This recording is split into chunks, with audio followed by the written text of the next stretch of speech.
करुणावतारम् संसारसारं भुजगेन्द्रहारम्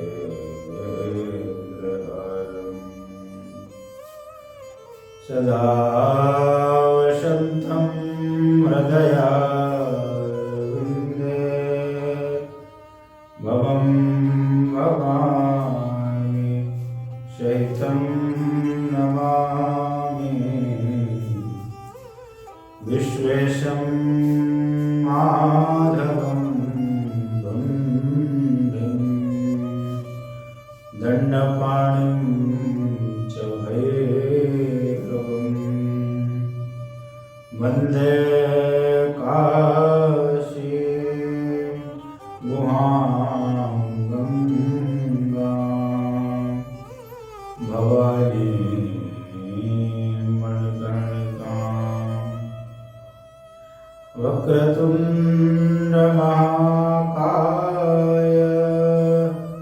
कोटिसूर्यसमप्रभा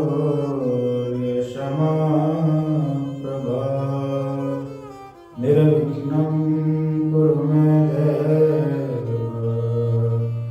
सर्वकार्येषु सर्वदा। भगवान विश्वनाथ की महती कृपा से, माता अन्नपूर्णा की अनंत करुणा कृपा से, गुरुदेव भगवान की अनंत महती कृपा से, भगवान देवादिदेव महादेव के महिमा के उनकी लीला कथा का दूसरा सत्र आरंभ हो रहा है, जिसमें शिवरात्रि की महिमा बताई जाएगी कि शिवरात्रि की क्या महिमा है। ये अनजाने से भी अगर शिवरात्रि का व्रत हो जाए तो उसका क्या फल होता है, इसे किसने किया था और उसे क्या फल प्राप्त हुआ था, ये सब आज की कथा का विषय है। एक इतिहासं निषादस्य सर्वपापप्रणाशनम्।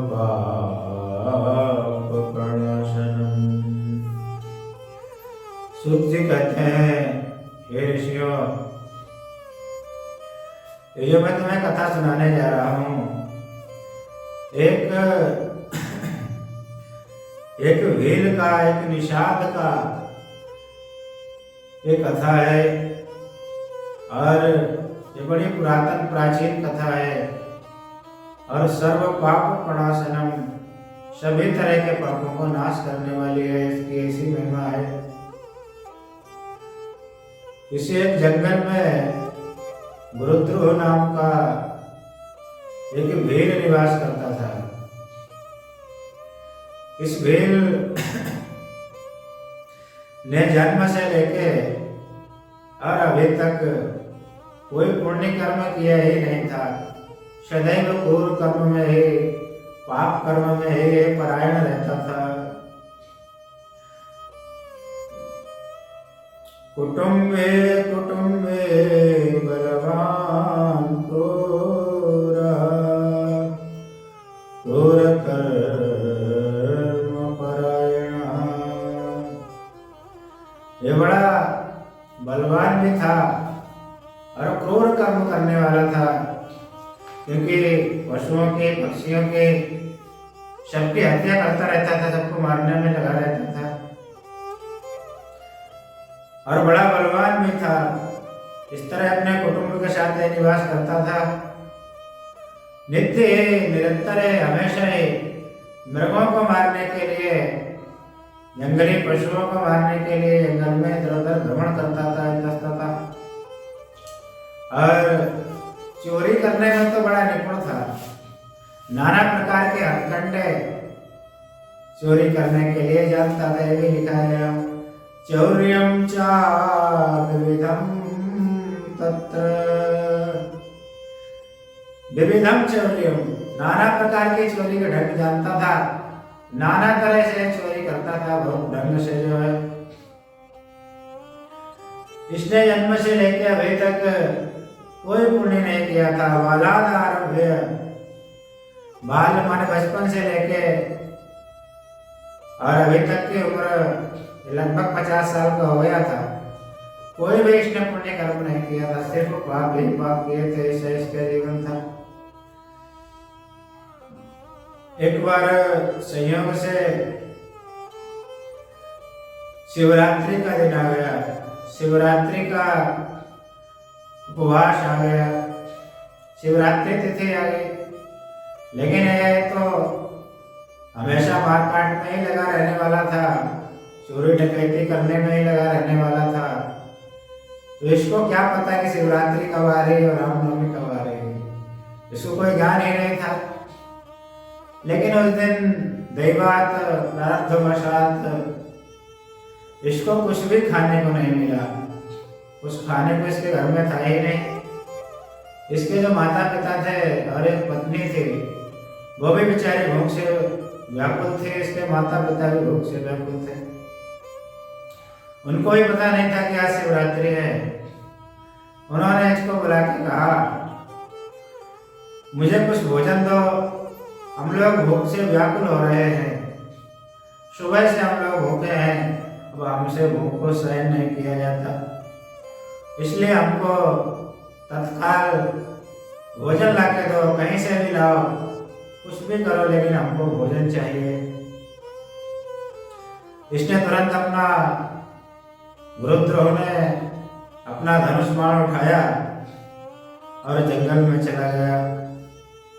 जंगल में चारों तरफ दौड़ता रहा इधर से उधर, लेकिन दैवात भाग्यवशात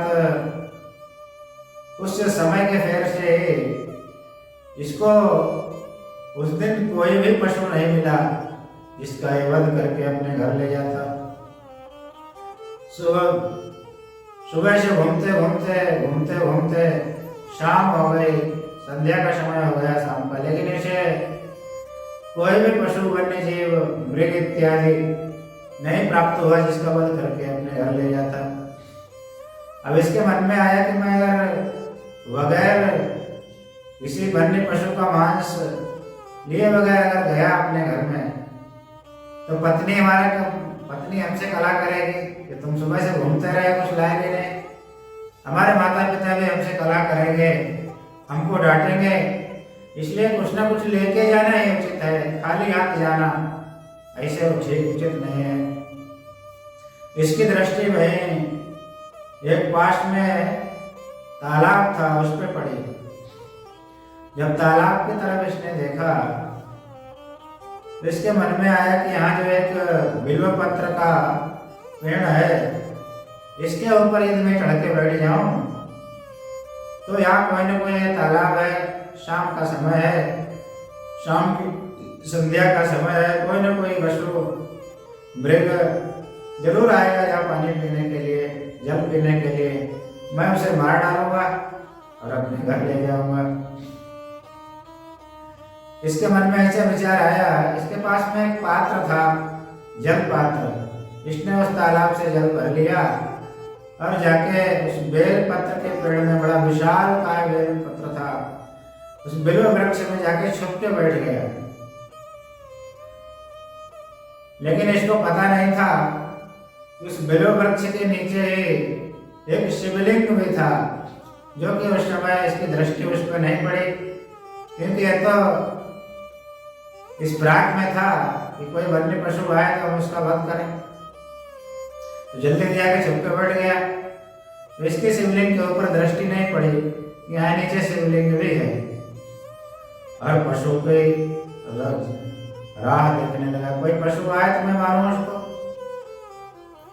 थोड़ी देर में इसने क्या देखा कि एक मृगी, एक हिरणी वहां पे आई और जल पीने लगी। जैसे इसने देखा कि मृगी आई है, सोचा बड़ा अच्छा मौका लगा दिया भगवान ने। तुरंत अपना धनुष बाण उठाया और उस पर धनुष उठा के बाण चढ़ाया। मृगी ने देखा ये तो मुझे मार डालेगा। मृगी ने उससे पूछा, हे वीर, तुम क्या करना चाहते हो? इसने मृगी से कहा, मैं तुम्हें मारना चाहता हूं, मैं तुम्हें आज मार डालूंगा और मैं तुम्हें मार करके मैं अपने घर ले जाऊंगा तुम्हारे मांस को और अपने माता पिता और पत्नी को उससे तृप्त करूंगा, उससे उनकी भूख मिटाऊंगा। मैं करने वाला हूँ। तर्पयामि हम, मैं आज उनको तृप्त करूंगा जाके तुम्हारे मांस के द्वारा। जब ऐसा मृगी ने सुना तो बड़ा उसको बेचारी को पश्चाताप हुआ कि अब इससे कैसे छूटा जाए, ये तो मार ही डालेगा। उसी समय इसको पता नहीं था कि शिवरात्रि का पहला प्रहर माने आरंभ हो चुका था। जब इसने धनुष पे बाण चढ़ाया तो थोड़ा जल इसके उस पात्र से नीचे गिरा और कुछ बिल्व पत्र के पत्ते भी टूट करके जो है नीचे शिवलिंग के ऊपर गिर गए। तो इससे पहले प्रहर की पूजा भगवान शिव की अज्ञाने में इससे हो गई। लेकिन मृगी ने कहा, मेरे छोटे छोटे बच्चे हैं, मैं उन बच्चों को, अपने पति को और जो हमसे छोटी है दूसरी जो हमारे माने मृगी है उसको सौंप करके मैं आ रही हूँ। फिर मेरा तुम मत कर देना, लेकिन मुझे अभी जाने दो क्योंकि मेरे दो छोटे छोटे बच्चे हैं। ये शरीर तो अनर्थकारी है, अनर्थकारिणः, अनर्थ प्रदान करने वाला है। ये कम से कम तुम्हारे काम में आ जाए, परोपकार में लग जाए, इससे बड़ी और क्या बात हो सकती है। दूसरे के उपकार से बड़ा और कोई धर्म ही नहीं है, कोई पुण्य ही नहीं है। उपकार करस्यैव यत् पुण्यं जायते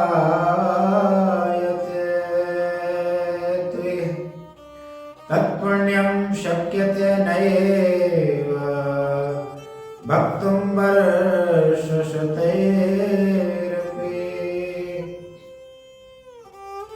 जो उपकार के द्वारा जिस पुण्य की प्राप्ति होती है, जो पुण्य उत्पन्न होता है, सैकड़ों वर्ष तक उस पुण्य के विषय में कहा जाए कि कितने इतना पुण्य प्राप्त होगा, इतना पुण्य प्राप्त होगा, तब भी उसकी अवधि को नहीं कहा जा सकता है कितना पुण्य प्राप्त होगा। इतना बड़ा परोपकार करने से पुण्य प्राप्त होता है। वर्ष शतैरपि तत्पुण्य भक्तुं नैव शक्यते। 100 वर्षों तक भी अगर कहा जाए उपकार के पुण्य को तो उसे नहीं कहा जा सकता। कम से कम यह शरीर एक दिन नष्ट ही होने वाला है, तुम्हारे काम में आ जाएगा, इससे बड़ी और हमारे लिए सौभाग्य की क्या बात हो सकती है। लेकिन मुझे अभी जाने दो, मेरे जो छोटे छोटे बच्चे हैं, मैं अपनी भगिनी बहन को और उनके पिता को समर्पित करके फिर आ जाऊंगी। ना मिथ्या वचस्तुम हे विजानीह वनेचर। मैं झूठ नहीं बोल रही हूँ, मैं सच कह रही हूँ। फिर मैं तुम्हारे पास आऊंगी, मुझे जाने दीजिए। लेकिन जब व्यास ने उनके ऊपर, उस मृगी के ऊपर कोई ध्यान नहीं दिया उसकी बात के ऊपर, तो उसने फिर पुनः शपथ खा के, शपथ माने आजकल की भाषा में इसको कसम कहते हैं, कसम खा करके जो है कहना आरंभ किया कि मैं कसम खा करके कहती हूँ, देखो वीर, सत्य में ये संसार टिका हुआ है। स्थिता सत्य न धरणी सत्य नैव च वारिधि सत्य न जलधराश्च सत्य सर्वं प्रतिष्ठितम्। देखो सत्य के ही द्वारा, सत्य में ये पृथ्वी टिकी हुई है। पृथ्वी नहीं तो पृथ्वी रसातल को चली जाए। सत्य के ही वजह से टिकी है, सत्य में ही पृथ्वी टिकी है। और वारिधि, समुद्र भी जो है माने सत्य से ही माने स्थित है। और जलधारा, ये जलधारा भी एक इसमें जलधारा भी सत्य से माने प्रवाहित होती है।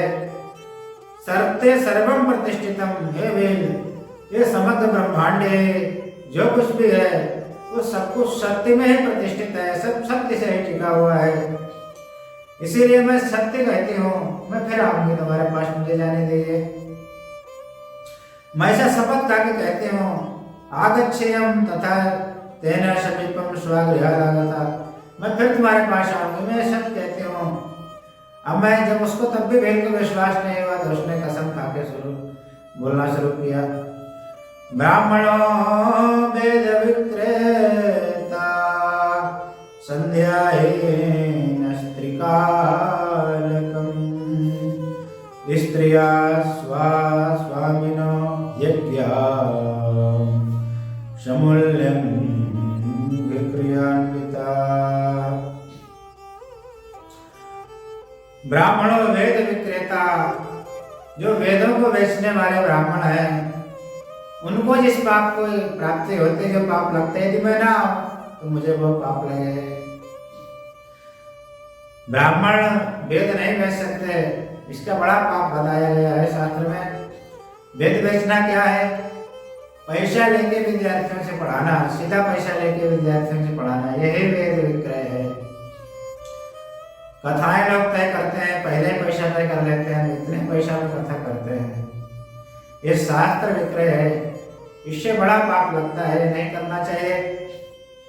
संध्या हीन त्रिकालिकम, जो तीनों काल की संध्या से हीन जो ब्राह्मण है, उन्हें जो पाप लगता है वो मुझे पाप लगेगी मैं ना हूं। स्त्रियां जो अपने स्वामी की आज्ञा का उल्लंघन करके कुछ भी मारे मनमाना करती रहती है, मनमाना जो आचरण करती रहती है, मनमाना जो क्रिया करती रहती है, उन्हें जिस पाप की प्राप्ति होती है वो मुझे पाप लगे तो मैं दोबारा लौट करके ना आऊं। कृतज्ञ को जो पाप लगता है, धर्म का उल्लंघन करने पे जो पाप लगता है, विश्वासघाती को जो पाप लगता है, छल करने वाले को जो पाप लगता है, वही पाप मुझे लगे तो मैं वापस ना आऊं।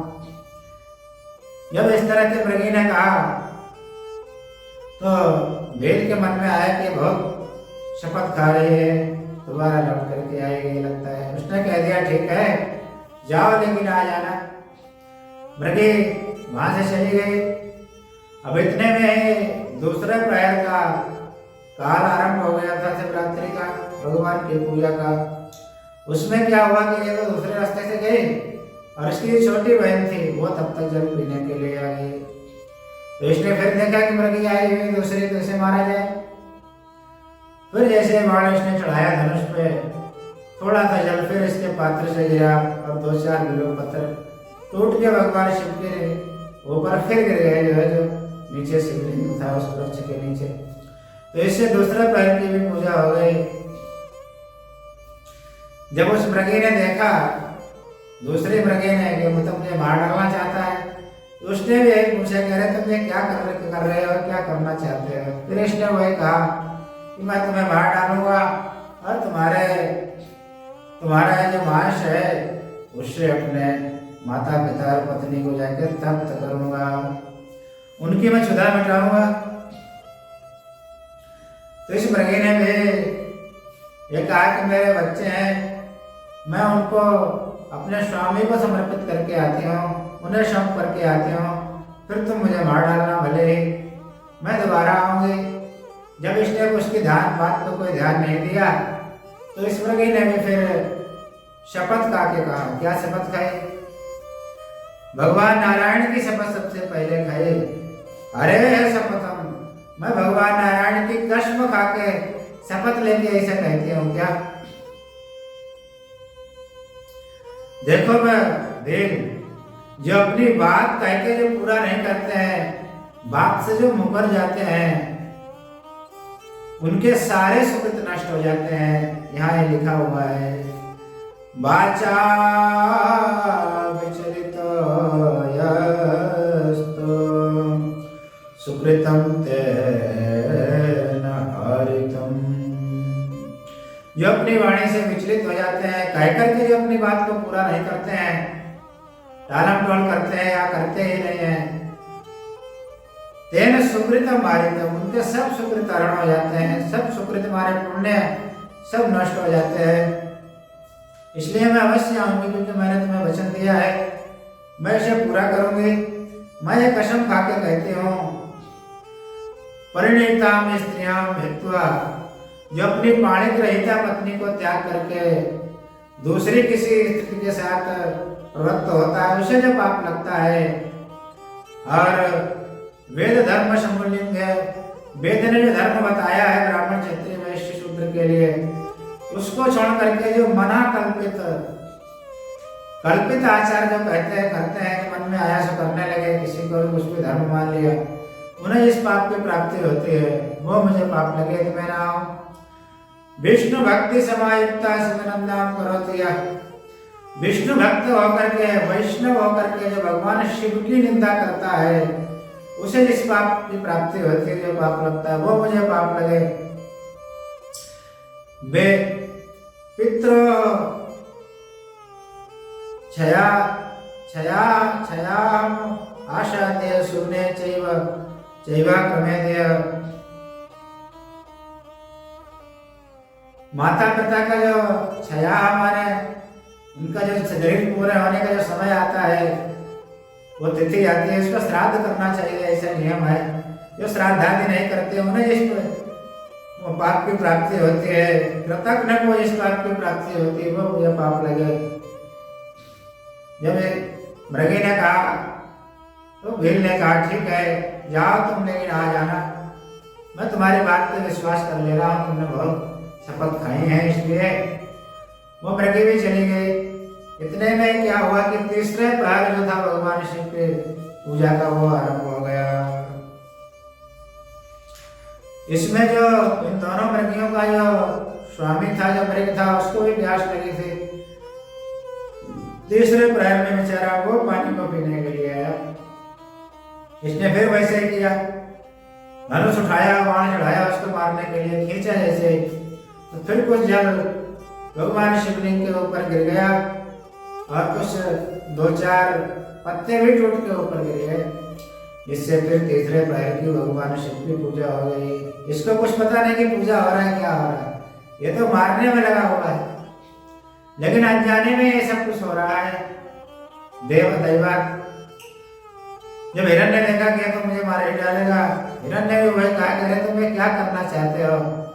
इसने हिरण से भी कहा, मैं तुम्हें मार करके अपने पिता का, अपनी माता का, अपनी पत्नी का जो है, जो उन्हें क्षुधा का कष्ट है, जो उन्हें भूख लगी हुई है, वो मैं मिटाऊंगा जाके। हिरण ने वो वही कहा, ये शरीर तो मिथ्या है, नाशवान है, इसके द्वारा यदि उपकार हो जाए तो इससे ज्यादा और सौभाग्य की बात क्या हो सकती है हमारे लिए। लेकिन मुझे अभी आप जाने दीजिए, मेरे छोटे छोटे बच्चे हैं, मैं उन्हें उनकी माताओं को सौंप करके आता हूँ। जननी शिशुन समर्प्य, फिर मैं आ जाऊंगा, फिर मुझे मार डालना तुम। इसने कहा कि अरे तुमसे पहले भी 2 लोग आए थे, वो भी मुझे इसी तरह धर्म का उपदेश सुना के चले गए। जो कोई आता है मुझे प्रवचन सुनाता है, चला जाता है यहाँ से, मैं तुम्हें नहीं छोड़ूंगा। ये समागता अत्र तेते सर्वे त्वया यथा कथित्वा गता यत्र नायन्ति अद्यापि वंचकार। तुम्हारी तरह वो भी 2 लोग हम तुमसे पहले आए थे, वो भी हमसे कह करके की तरह चले गए, हमको बुद्धू बना गए, हमारी वंचना कर गए। अब अभी तक तो आए, तुम भी चले जाओगे तो तुम भी नहीं आओगे, ऐसा कहा। लेकिन इस मृग ने कहा, हे भील, जो मैं कह रहा हूं उसे ध्यान से सुनो। तृणव्याध प्रवक्ष्यामि नानृतं विद्यते मयि सत्येन सर्वं ब्रह्माण्डं तिष्ठत्येव चराचरम्। जो मैं कह रहा हूं ये सत्य कह रहा हूं। मैं बिल्कुल भी ऐसा मत सोच, ना नृत्यम विद्यते में, मेरी वाणी में कुछ भी अनृत नहीं है। जो मैं कह रहा हूं वो सत्य कह रहा हूं। सत्येन सर्वम ब्रह्मांडम तिष्ठति। ये चराचर में जो कुछ भी है समग्र ब्रह्मांड सत्य में ही प्रतिष्ठित है। मैं जो कह रहा हूं वो सत्य कह रहा हूं। यस्य वाणी बलिकाये तत्पुण्यं गलितं क्षणात्। तथापि शृणु वै सत्यां प्रतिज्ञां मम्भिल्लका। हे वेद, जिसकी वाणी मिथ्या होती है, जो कहने के बाद उसे पूरा नहीं करता, व्यलिक होती है, झूठी होती है, जो प्रतिज्ञा करके उसको पूरा नहीं करता, उसको तत्पुण्यम वदितम क्षणात्, उसके सारे पुण्य तत्काल नष्ट हो जाते हैं। आजकल इसको किसी का ध्यान ही नहीं। लोग कह देते हैं हम ये काम करेंगे, वो काम करेंगे, हम ये कर देंगे, वो कर देंगे, बाद में नहीं करते हैं। फिर यहाँ देखो बताया जा रहा है, ऐसा जो कहते रहते हैं और नहीं करते हैं। तत्पुण्यम गलितम क्षणात्, जो कह करके जिनकी वाणी मिथ्या हो जाती है, झूठी हो जाती है, पूरा नहीं करते हैं अपनी बात को, उनके सब पुण्य नष्ट हो जाते हैं, वो पाप से आवृत हो जाते हैं। ऐसा नहीं करना चाहिए। मृग ने कहा संध्या मैथुने घस्त्रे, संध्या में मैथुन करने से जिस आपकी प्राप्ति होती है, शिवरात्र्याम च भोजने, शिवरात्रि में भोजन करने से जिस बात की प्राप्ति होती है, कूट साक्ष्य, झूठी गवाही देने से जिस बात की प्राप्ति होती है, संध्या न करने पर जो द्विज को, ब्राह्मण क्षत्रिय वैश्य को इस बात की प्राप्ति होती है, यदि मैं दोबारा ना हूं तुम्हारे पास में, मेरी बात झूठी हो जाए तो मुझे वही पाप लगे। जब इस तरह से मृग ने कहा तो भील ने कहा ठीक है, हम तुम्हारी बात पर विश्वास कर लेते हैं, चले जाओ, लेकिन आ जाना। तो भील चला, भील के पास से मृग भी चला गया। लेकिन घर में जब ये तीनों इकट्ठे हुए, दोनों मृगी और मृग, तो आपस में चर्चा होने लगी। उन्होंने एक दूसरे को अपनी बात बताई, जो उन्होंने उस भील उस व्याध से कहा।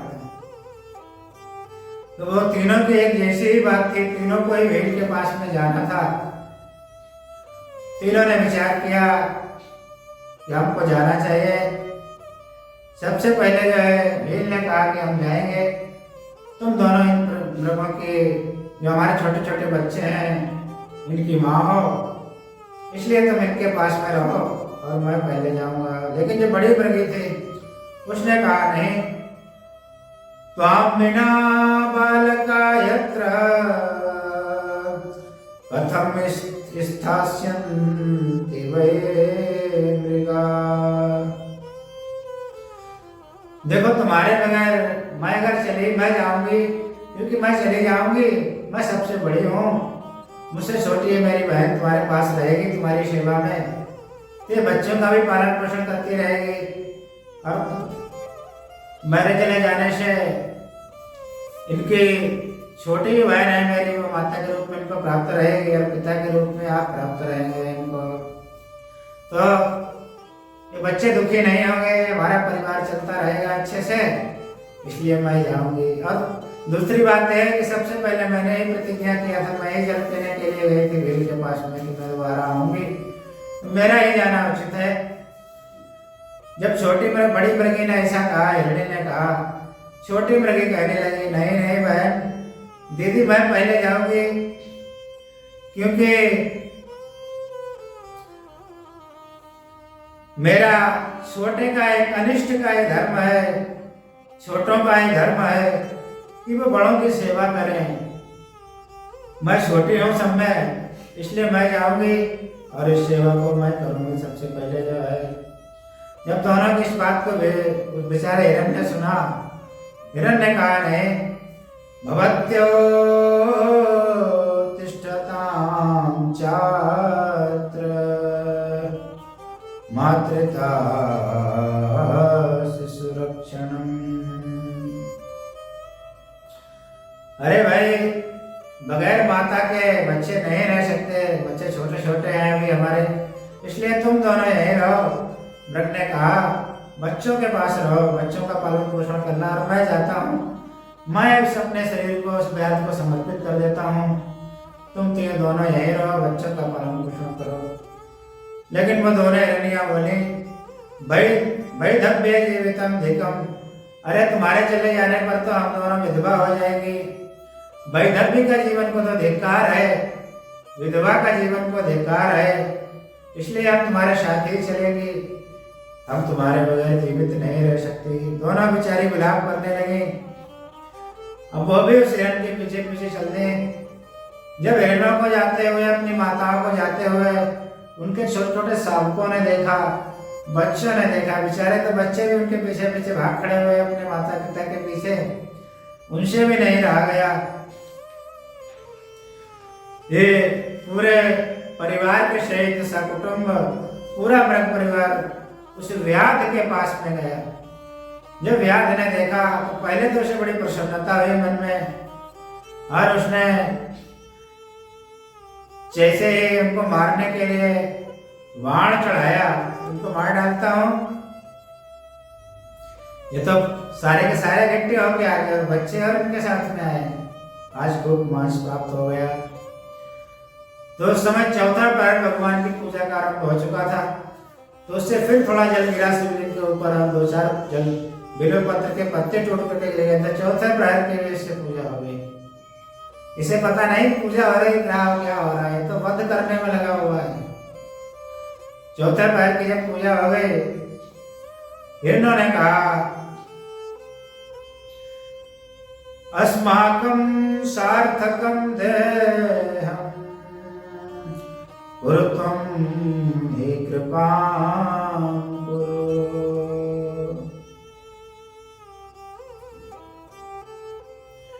मेरे इस देह को हे वीर सार्थक कीजिए, सार्थक कीजिए, सार्थक कीजिए, हमारे ऊपर कृपा कीजिए, माने हमें मार करके आप इस देह को हमारे समाप्त कर दीजिए। जब प्रभु ने ऐसा कहा, यहाँ लिखा हुआ है कि शिव पूजा प्रभावेण ज्ञानम दुर्लभम आप्तवान। इसकी 4 पैर की भगवान की पूजा हो गई थी अनजाने में, इससे उसको ज्ञान प्राप्त हो गया। व्याधु को दुर्लभम ज्ञानम आप्तवान, दुर्लभ ज्ञान इसने प्राप्त कर लिया। और इसको क्योंकि इसके पाप नष्ट हो गए थे भगवान पूजा से, तो इसके मन में बड़ी ग्लानि होने लगी कि देखो ये पशु हैं, ये मृग पशु होकर के भी ये सत्य का पालन करने में लगे हुए हैं, धर्म का पालन करने में लगे हुए हैं। जो शरीर सबसे ज्यादा सबको अपना प्रिय होता है, शरीर से अधिक व्यक्ति को कुछ भी प्रिय नहीं होता, उस शरीर को भी ये सत्य का पालन करने के लिए, मुझे देने के लिए है। इनके अपने शरीर की भी इनको चिंता नहीं है। कितना पशु होते हुए, मृग होते हुए इनमें धर्म की निष्ठा। एक मैं हूं, मैं इनको मारने पे लगा हुआ हूं। मैंने बचपन से लेकर आज तक कोई पुण्य नहीं किया। मैं कितना पापी हूं, मैं कितना पापात्मा हूं, जो मैंने पाप ही पाप किए हैं। कुटुंब पोषितम नित्यम कृता पापानि अनेकशा, एक नहीं अनेकों अनेक, पता नहीं इनकी कोई गिनती नहीं है। अभी तक मैंने अपने कुटुंब के पालन पोषण में कितने पाप कर डाले, उनकी गिनती नहीं की जा सकती। मैंने कितने पशुओं को मार डाला है, मैंने कितनी चोरी की है, इसका कोई ठिकाना नहीं। लेकिन मैं कावा गतिम गमिष्यामि पातकम जन्मता कृतम, मैंने जन्म से लेकर अभी तक पाप ही पाप किए हैं। पता नहीं मैं मरने के बाद किस योनि को प्राप्त होऊंगा। अरे धिक्कार है, धिक्कार है, धिक्च जीवनम मम, मेरे जीवन को धिक्कार है, धिक्कार है, धिक्कार है इस जीवन को कि मनुष्य होते हुए भी मैंने पाप के सिवाय और कोई काम नहीं किया।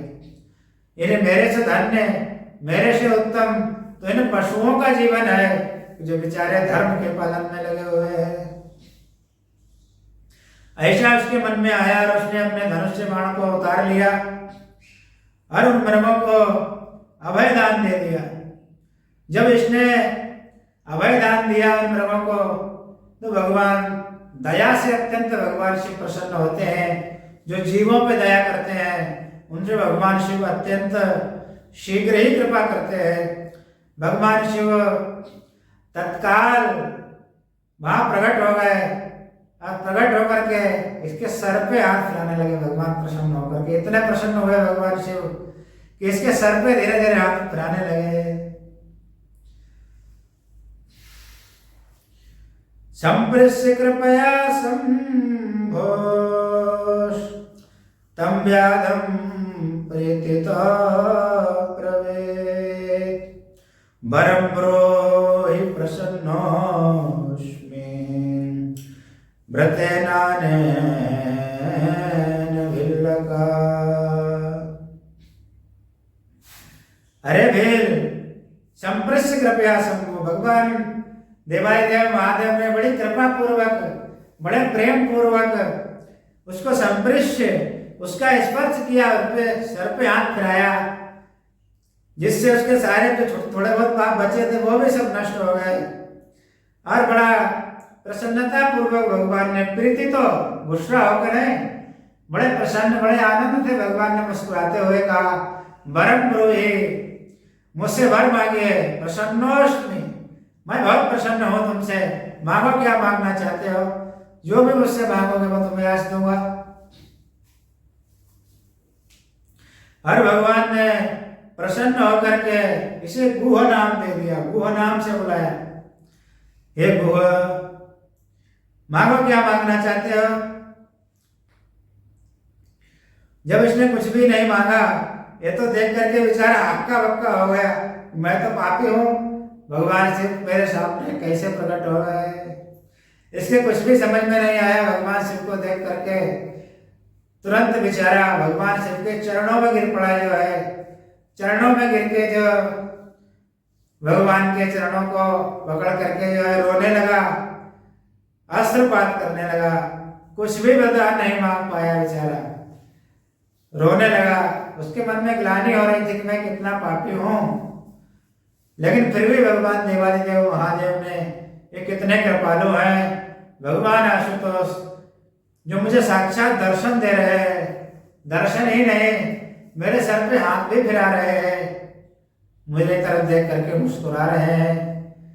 ऐसा देख करके बेचारा अवाक हो गया, कुछ भी नहीं बोल सका, भगवान के चरणों पे गिर पड़ा। भगवान शिव ने स्वयं ही फिर अपने आप से इसको कई वरदान दिए।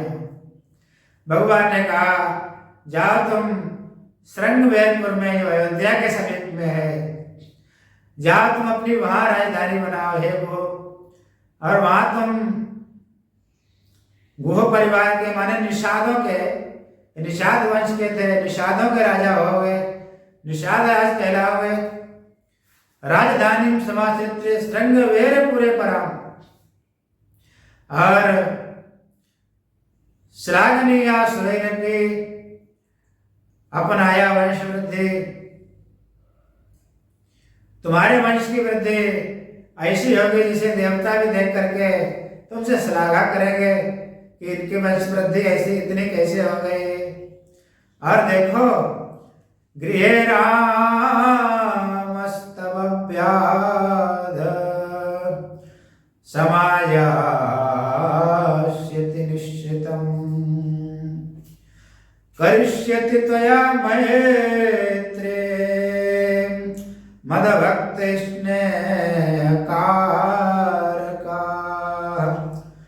मत्सेवा शक्तचेतास्त्वं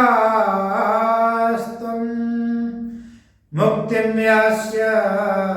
यास्यसि दुर्लभम्। देखो मैं तुम्हें एक वरदान देता हूं, हे निषाद राज, स्वयं भगवान राम का जब प्राकट्य होगा, स्वयं भगवान राम तुमसे मित्रता करेंगे, तुम्हारे मित्र बनेंगे, ये मैं तुम्हें वरदान देता हूं। गृहे राम आश्यति, और तुम्हारे घर में चल करके स्वयं भगवान आएंगे, तुमसे मित्रता करेंगे, तुम्हें मित्र कह के बुलाएंगे। मद भक्त, उसका कारण भगवान शिव बताते हैं। देखो वो इसका मुख्य कारण है मद भक्त स्नेहकार का।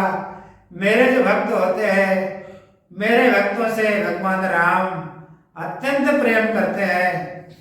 वो अपने भक्तों से भी अधिक मेरे भक्तों से प्रेम करते हैं, क्योंकि प्रेमी का प्रेमी और ज्यादा प्रिय होता है। ये नियम ही है, संसार में देखा जाता है। कोई किसी का प्रेमी हो, उसका कोई प्रेमी हो तो वह और ज्यादा प्रिय होता है। तो मेरे भक्तों से भी अधिक वो अपने भक्तों से भी अधिक मैं उनका प्रिय हूं। अब मेरे प्रिय तुम हो, मेरे भक्त हो तुम, तो मुझसे भी अधिक तो अपने भक्तों से अधिक तुमसे प्रेम करेंगे। और मत सेवा सकता चेतास, तुम्हारा मन मेरी सेवा में सदैव लगा रहेगा। तुमने आसक्त चित्त होके मेरी सेवा की है, मेरी सेवा में आसक्त रहोगे, इससे तुम्हें दुर्लभाम मुक्ति में से जब इस शरीर को छोड़ोगे तो दुर्लभ मुक्ति को प्राप्त कर लोगे। मैं तुम्हें वरदान देता हूं। ऐसा कहकर के जो है भगवान शिव अंतर ध्यान हुए हैं वहां से। और उसी समय एक और आश्चर्य हुआ कि जो मृग थे, जो सत्य का पालन जिन्होंने किया था, जो अपने सत्य का पालन करने के लिए अपने शरीर को समर्पित करने के लिए व्याध के पास में आए थे, उनका भी तत्काल सबके देखते ही देखते वो भी अपने उस शरीर को छोड़ करके दिव्य शरीर धारण करके, देवताओं के शरीर को धारण करके वो भी दिव्य लोक को चले गए। उनकी भी दिव्य गति हो गई। सन मुक्ति मृग होने प्रपेदिये, सर्वे प्रणम्य, भगवान शिव को प्रणाम करके विमानम समारूह्य दिव्य देह गता तदा मुक्त हो गए मृग योनि से। और उसी समय आकाश में दिव्य विमान प्रकट हो गया उस मृगों के लिए, और उनमें दिव्य देह धारण करके वो उन विमानों में विराजित होकर के दिव्य लोकों को चले गए। शिव दर्शन मात्रेण शाप मुक्ता दिवंगता, वो अपने शाप से मुक्त होकर के अपने उस शरीर से छोट करके जो है सारे के सारे शिवलोकम गता, भगवान शिव दर्शन मात्रेण सभी के सभी भगवान के लोक को चले गए, सभी की सदगति हो गई। तभी से ये घटना कहाँ पे घटी है, लीला भगवान की कहाँ घटी, तो बता रहे हैं लीला भगवान की अर्बुदाचल पे हो रही थी। जहाँ अर्बुदाचल है वहीं पे भगवान का दिव्य विग्रह हो अर्बुदाचलेश्वर महादेव के नाम से जाना गया। इसका नाम व्याधेश्वर भी है, उस शिवलिंग का नाम व्याधेश्वर हो गया। इसकी बड़ी महिमा है। भगवान व्याधेश्वर दोनों ही, इनको यदि भगवान व्याधेश्वर का यदि कोई दर्शन करे या पूजन करे, यदि उसकी इच्छा भोगों की है तो भोग देने वाले हैं, और यदि मोक्ष की इच्छा है तो मोक्ष देने वाले हैं। भगवान व्यास कहते हैं, सूत जी ऋषियों को उपदेश करते हुए कहते हैं, ऋषियों देखो, जब अनजाने में अज्ञानाश्रावृतं चेत कृत्वा सायोज्यमाप्तवान् किं पुनर्भक्ति संपन्ना यान्ति तन्मयतां शुभाम्। देखो भाई, हे ऋषियों, हे महात्माओं, इस व्याध ने आजन्म पाप किया था और अज्ञान से इससे शिवरात्रि का व्रत हो गया। अज्ञान से इससे 4 प्रहर की भगवान की पूजा हो गई, जल चढ़ गया, पत्र चढ़ गया। तो अज्ञान से पूजा होने पर, अज्ञान से शिवरात्रि का व्रत करने पर उसका फल यह हुआ कि शिव साहित्य को प्राप्त हो गया, मुक्ति को प्राप्त हो गया, भगवत प्राप्ति इसने कर ली। भगवान राम का मित्र बना। भगवान राम इसके यहाँ चल के स्वयं गए, श्रृंगवेरपुर का राजा हुआ। ये अनजाने में भगवान की 4 प्रहर की पूजा का फल है, शिवरात्रि का अनजाने में किया हुआ व्रत का यह फल है। हे ऋषियों, यदि कोई फिर जान करके पुनर्भक्ति संपन्न, फिर दोबारा पुनः भक्ति से संपन्न होकर के, भक्तिवान होकर के अत्यंत श्रद्धा पूर्वक जो व्रत करेगा उसका फल क्या होगा, उसका तो हम फल कह ही नहीं सकते हैं।